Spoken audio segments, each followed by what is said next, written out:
قناة كبطنجة الإلكترونية منكم وإليكم. تماشيا مع البرنامج السنوي لهيئة المساواة وتكافؤ الفرص لإقليم فحص أنجرة، نظمت الهيئة لقاء تواصليا مع هيئة المواطنة والتنمية البشرية بإقليم شفشاون. وقد استهل اللقاء بكلمة رئيس المجلس الإقليمي لفحص أنجرة السيد محمد المسياح، معربا عن إعجابه بهذا اللقاء التواصلي بين الهيئتين بمدينة شفشاون لتبادل التجارب والخبرات في ظل مرحلة انتقالية تعرفها العمالات والأقاليم، وذلك بإضافة اختصاصات جديدة لها تصب في العمل من أجل فصل السلط. وأشارت الهيئة الإقليمية للمواطنة والتنمية البشرية لشفشاون في كلمتها: يأتي هذا اللقاء التواصلي في إطار زيارة تبادل الخبرات بين الهيئتين، الهيئة الإقليمية للمواطنة والتنمية البشرية لشفشاون والهيئة الإقليمية للمساواة وتكافؤ الفرص والنمو الاجتماعي لفحص أنجرة.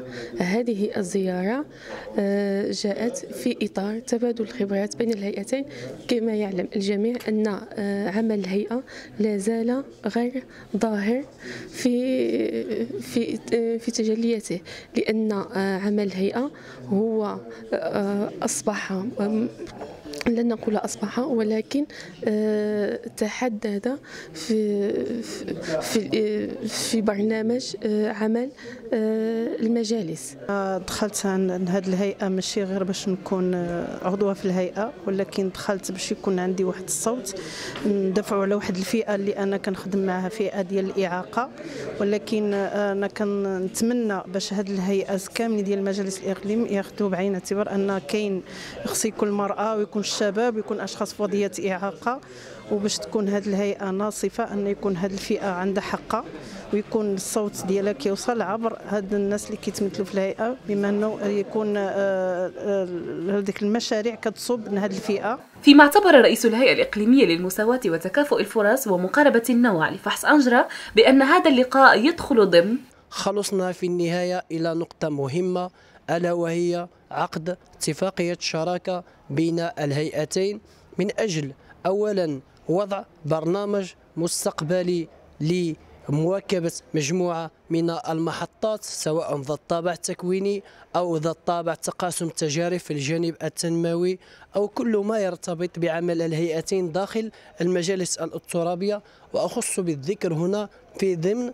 الاختصاصات الذاتية للمجالس الترابية، لأنها القريبة نوعا ما إلى المهام المنوطة إلى هذه الهيئتين.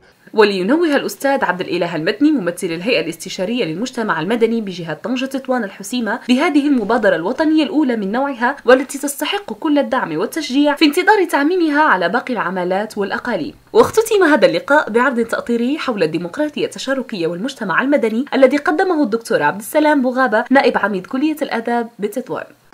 كان لنا لقاء مع الهيئة ديال فحص أنجرة، إقليم فحص أنجرة، والهيئة الإقليمي شفشاون، في موضوع عبارة عن ورشة فيها عمل جماعي حول المجتمع المدني والديمقراطية التشاركية. وبداية كنا قد أكدنا على بعض المفاهيم المتعلقة بالديمقراطية التمثيلية والديمقراطية التشاركية والديمقراطية بشكل عام، ثم انتقلنا إلى مفهوم المجتمع المدني فالحكامة الإدارية، وبهذا تمكنا من فهم هذه التعاريف وهذه المفاهيم لضبط عملنا منذ البداية. قناة كبطنجة الإلكترونية منكم وإليكم.